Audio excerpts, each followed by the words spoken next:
Hi friends, అందరూ బాగున్నారా? Welcome to Vijaya videos. Varalakshmi వ్రతానికి తక్కువ టైంలో ఒకే అన్నంతో 5 రకాల ప్రసాదాలు ఎలా చేసుకోవచ్చో చూపిస్తున్నాండి. చాలా ఈజీగా అన్నం వండేస్తే 15 నిమిషాల్లో అన్ని ప్రసాదాలు రెడీ అండి. ఇప్పుడు అవి ఎలా చేయాలో చూపిస్తున్నా. ముందుగా పూజ చేసేటప్పుడు ఇలా పొయ్యి శుభ్రం కడుక్కొని ముందు ఆ అగ్నిదేవునికి ప్రార్థిస్తూ ఇలా గ్యాస్ని అలంకరించుకోవాలండి. పసుపు కుంకుమకి నేను ఇలా ఒక 3 కప్స్ బియ్యం తీసుకుంటున్నాను. దాన్ని కడిగేసుకొని నార్మల్ రైస్ లాగే వండేసుకుంటున్నా. ఆ పాత్రకు కూడా పసుపు రాసి కుంకుమ బొట్లు పెట్టుకున్నా. మీరు ఇంకా ఫాస్ట్ కావాలంటే కుక్కర్లో కూడా వేసుకోవచ్చండి. ఈ అన్నం అయ్యేలోగా ఒక 1/2 కప్పు పెసరపప్పు కడిగేసుకొని ఒక గ్లాస్ వాటర్ పోసుకొని ఉడికించుకుందామండి. అన్నం అయ్యేలోగా ఈ పప్పు కూడా ఉడుకుతుంది. మీడియం మంట మీద పెట్టి ఉడికించుకోవచ్చు. ఇది చూడండి, మన అన్నం కూడా అయిపోయింది. ఇలా పొడి పొడిగా ఉన్న అన్నాన్ని కొంచెం ముందుగా తీసుకోవాలండి. పులిహోర కోసము ఇలా చూడండి, నేను కొంచెం తీసుకుంటున్నా. మీరు ఎక్కువ క్వాంటిటీలో కావాలంటే ఎక్కువ వైట్ రైస్ వండుకోవాలండి. అప్పుడు ప్రసాదాలు దేనికి ఎంత కావాలో అంత తీసుకోవచ్చు. నేను ఈరోజు కొంచెం కొంచెంగా చూపిస్తున్నా అండి. ఇలా ముందుగా పులిహోర కోసం పైన అన్నం తీసుకున్న పొడి పొడిగా ఒక 2 గంటలు సగం ఉడికిన పప్పులో ఇది అన్నం వేస్తున్నా అండి. ఇది కట్టు పొంగల్ కోసము. ఈ స్టేజ్లోనే మీరు ఒకవేళ అన్నం ఎక్కువ వేసుకున్న వాటర్ తక్కువ అనిపించిన ఇంకొంచెం యాడ్ చేసుకోవచ్చండి. మిగిలిన రైస్లో నేను 1/4 లీటర్ పాలు తీసుకుంటున్నా అండి. ఇది పెరుగన్నానికి, పరమాన్నానికి, మిగిలిన రైస్కి అన్నిటికీ ప్రసాదాలకి ఇది సరిపోతుంది. పాలు పోసి ఒకసారి బాగా కలుపుకోవాలండి. మీరు చిక్కటి పాలు పోయాలనే అవసరం లేదండి. పాలు నీళ్ళు కలిపి కూడా పోసి చేసుకోవచ్చు.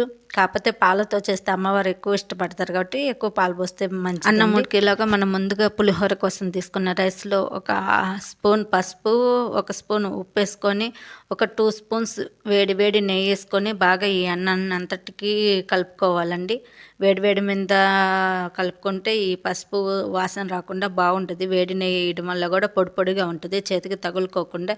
ఈ విధంగా చూడండి, ఇలా కలిపి పెట్టుకొని పక్కన పెట్టేసుకుందాము. ఈ రైస్ని మన మిగిలిన రైస్ చూద్దామండి. చూడండి, ఉడుకుతుంది. పాలు పోస్తాం కాబట్టి అడుగంటుతుంటుందండి. మధ్య మధ్యలో తీసుకుంటూ ఇలా బాగా కలుపుకోవాలి. ఎక్కువ టైం ఏం పట్టదండి. పాలు పోసినాక 10 నిమిషాలు ఉడికించుకుంటే సరిపోతుంది. కాకపోతే మెత్తగా అవ్వటానికి ఇలా గరిటెతోటి ఎక్కువ కలుపుతుంటే బాగా మెత్తగా స్మూత్గా వస్తుందండి. మన కట్టు పొంగలు కూడా ఉడికొచ్చిందండి. మీకు ఈ స్టేజ్లోనే కదా, ఏ స్టేజ్లో అయినా కొంచెం వాటర్ తక్కువ అయింది అనిపిస్తే ఎప్పుడైనా తక్కువ క్వాంటిటీలో చేసినా కాబట్టి ఈ గ్లాస్ వాటర్కి ఈ రైస్కి కరెక్ట్గా సరిపోయిందండి. మీరు చేసే రైస్ని బట్టి వాటర్ యాడ్ చేసుకోవచ్చు. ఇప్పుడు మన పాలన్నం కూడా చూడండి బాగా స్మూత్గా ఉడుకుతుంది. దీన్ని ఇంకొకసారి బాగా కలుపుకోవాలండి. ఆల్రెడీ ఉడికిన రైసే కాబట్టి ఎక్కువ టైం పట్టదు. ఇలా ఒకసారి బాగా కలుపుకొని దీన్ని 3 పార్ట్స్గా డివైడ్ చేసుకుందామండి. ఒకటి చక్కెర పొంగలి కోసము, పెరుగన్నం కోసము, పరమాన్నం కోసము ఇలా తీసుకున్నా అండి. ఈ పక్కన పెట్టేసుకొని మనం ఈ పరమాన్నం కోసం నేను ఇప్పుడు బెల్లము ఒక 1/2 కప్పు వరకు యాడ్ చేసుకున్నాను అండి.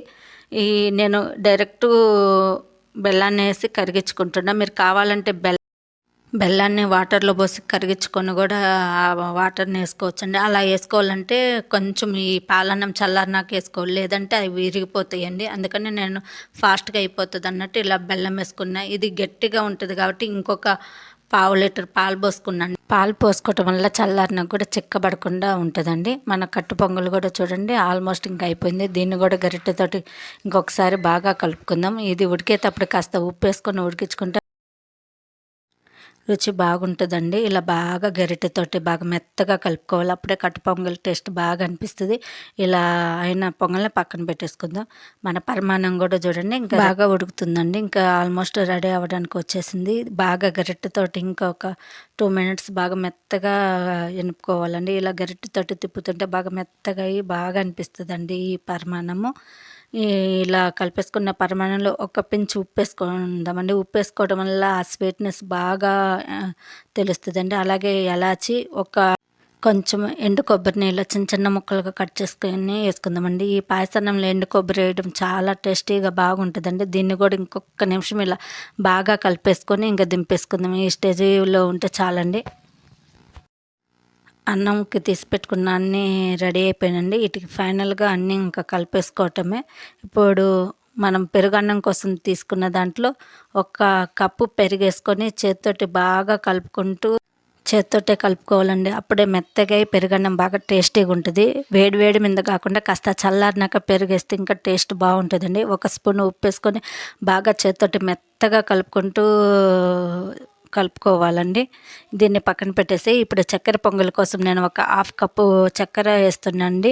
డైరెక్టే వేసేస్తుండే, వేడి మీద వేస్తే పంచదార బాగా కరిగిపోతుందండి. లేదంటే మీరు పొయ్యి మీద పెట్టుకుని అయినా పంచదార కరిగించుకొని ఇంకాస్త పాలు పోసుకొని కూడా చేసుకోవచ్చు టైం ఉంటే. లేదంటే ఇలా చేసుకున్న టేస్ట్ అయితే బాగుంటుంది. ఇలా చక్కెర పొంగల్ చేయడం కూడా ఇష్టం లేదనుకుంటే ఒట్టి ఆ పాలన్నైనా ప్రసాదంగా అయినా పెట్టండి. పాలతో చేసిన ఏ ప్రసాదమైన ఇష్టమేనండి. ఇప్పుడు దీన్ని కూడా ఒకసారి బాగా కలుపుకొని పక్కన పెట్టేసుకుందాం. ఇప్పుడు పులిహోర కోసము కొంచెం నిమ్మరసం వేస్తుండండి. నేను ఎక్కువ క్వాంటిటీలో రసం తీసుకున్నా, అందుకని కొంచెం తక్కువ చేసి వేస్తుండ. మరి బాగోదని ఇలా రసం తీసి పెట్టుకుంటే మనకు కావాలన్నప్పుడు ఎప్పుడు కావాలంటే అప్పుడు కూడా కలుపుకోవచ్చండి. దీన్ని కూడా ఒకసారి బాగా కలుపుకొని పక్కన పెట్టేసుకుందాం. ఇప్పుడు ఫైనల్గా అన్నిటికీ పోపు పెట్టేసుకోవడం అండి. ఒక కడాయిలో నేను 3 స్పూన్స్ వరకు ఆయిల్ వేసుకుంటున్నాను. మన రైస్ క్వాంటిటీని బట్టి ఆయిల్ ఎక్కువ వేసుకోవాలి. నేను అన్నిటికీ ఒకేసారి కలిపి పోపు వేసుకుంటున్నాను. మీరు కావాలంటే విడివిడిగా కూడా మీకు టైం ఉంటే వేసుకోవచ్చు, మీ అవకాశాన్ని బట్టి. మరొక పక్క కూడా 3 స్పూన్స్ నెయ్యి వేసుకొని అందులో ఒక 15 బాదం పప్పు, 15 జీడిపప్పులు కూడా వేసుకుంటున్నాను అండి. రెండు ఒకేసారి పెట్టేస్తే ఫాస్ట్ అవుతాయి. నూనె హీట్ ఎక్కినాక 3 టేబుల్ స్పూన్ వరకు పోపు దినుసులు వేసుకుంటాను. నేను అన్నిటికీ ఒకేసారి వేస్తున్నా, అందుకే ఎక్కువ క్వాంటిటీలో చేస్తున్నా అండి ఈ పోపుని. మన బాదం పప్పు అవి కూడా ఫ్రై చేసుకుందాం. రెండు పెట్టుకున్నప్పుడు మాడిపోకుండా రెండింటిని బాగా కలుపుకుంటూ బ్యాలెన్స్ చేసుకోవాలండి. లేకుంటే పోపు కానీ మాడిపోయినా, బాదం పప్పులు అవి మాడిపోయినా మంచిగా అనిపించదు. ఒక కప్పు పల్లీలు వేసుకొని అలాగే ఒక 10 దాకా ఎండుమిర్చి వేసుకొని బాగా కలుపుకోవాలండి. ఇటు పక్క చూడండి, మన బాదం పప్పు జీడిపప్పు కూడా ఫ్రై అయిపోతుంది. ఇందులో ఒక కప్పు నిండా కరివేపాకు కూడా వేసుకుంటుండండి. దీన్ని ఇలా బాగా ఫ్రై చేసుకొని ఇంకా ఇది కలిపేసుకొని పక్కన పెట్టేసుకుందాం. స్టవ్ ఆఫ్ చేసేసి మన జీడిపప్పు కూడా కాస్త ఫ్రై అయిపోయినండి. ఇప్పుడు ఇందులో కిస్మిస్ వేసుకుందాం. దీన్ని కూడా ఇంకొకసారి బాగా కలుపుకోవాలండి. ఇలా రెంటిని ఒకేసారి చేస్తే టైం బాగా సేవ్ అయిపోతుందండి. కాకపోతే మాడాలి. ఫైనల్గా మన పప్పు రెడీ అయిపోయింది.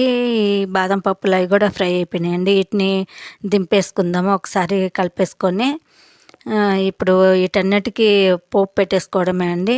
మన అన్నాన్ని అన్నిటికీ చక్కెర పొంగల్లో కాస్త ఈ బాదం పప్పు నెయ్యి వేస్తుండ, అలాగే మన పరమాన్నంలో కూడా బాదం పప్పు అవి వేస్తుండండి.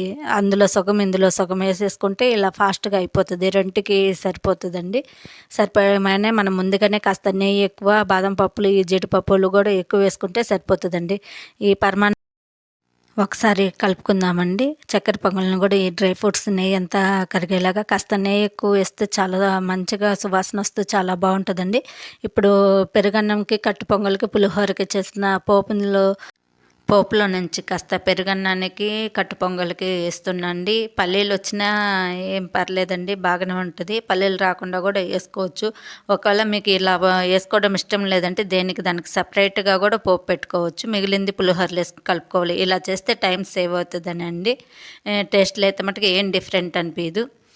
ఇలా అన్నిటిని ఒకసారి బాగా కలిపేసుకుందామండి. ఈ పోపునే ఒట్టి వైట్ అన్నానికి కలిపేసి పెట్టుకున్న అదొక ప్రసాదంగా తాలింపు రైస్ లాగా ఉంటుందండి.